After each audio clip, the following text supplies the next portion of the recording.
Start. उपाध्यक्ष महोदय, अपने भाषण में उन्होंने कहा कि मैं आज तक ऐसी गरीबी के दर्शन नहीं किए जैसा कि मैं देख रहा हूँ। स्टॉप। ऐसी गरीबी जब हम स्वतंत्र नहीं थे तब अवश्य देखने को मिलती थी, लेकिन स्वतंत्रता के पश्चात मैं पहली बार ऐसी गरीबी देश के किसी भाग में देख रहा हूँ। स्टॉप। देश के विकास के काम को बढ़ाकर ही ऐसी गरीबी हम हटा सकते हैं। स्टॉप। सरकारी उद्योगों की स्थिति अजीब है। स्टॉप। हर संभव कोशिश से और सद्भाव बनाकर सरकारी उद्योगों के कर्मचारियों को आप अच्छा वेतन देते हैं और उन्हें रहने का अच्छा स्थान देते हैं। स्टॉप। फिर भी घाटा होता है और देश का नुकसान होता है। स्टॉप।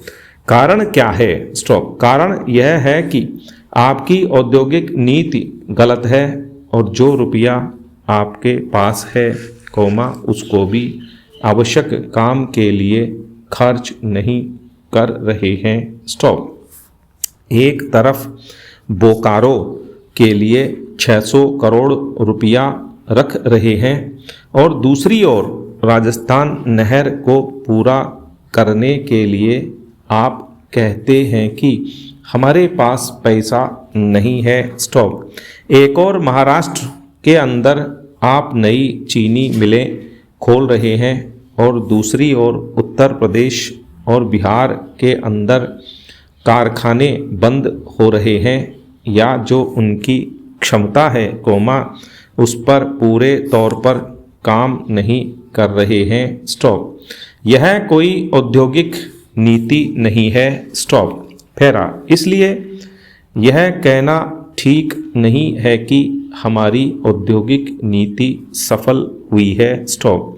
मंत्री महोदय कहते हैं कि वे सिंचाई के लिए एक सिंचाई आयोग बनाएंगे। स्टॉप। अच्छी बात है। स्टॉप। मगर सिंचाई की क्या हालत है हमारे देश के अंदर, यह भी तो देखिए। स्टॉप।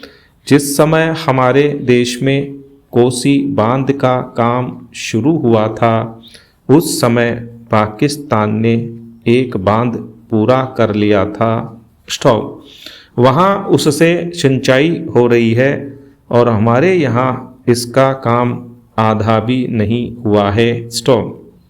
राजस्थान नहर शुरू हुए कितने वर्ष हो गए हैं परंतु अभी भी वह बनी नहीं। स्टॉप।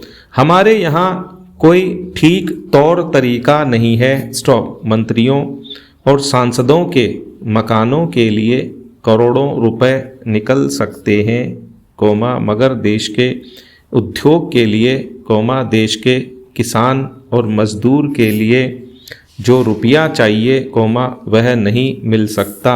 स्टॉप। उसके लिए रुपया नहीं दे सकते हैं। स्टॉप। यह कोई उद्योग नीति नहीं है। स्टॉप। यह एक खुलवाड़ किया जा रहा है। स्टॉप।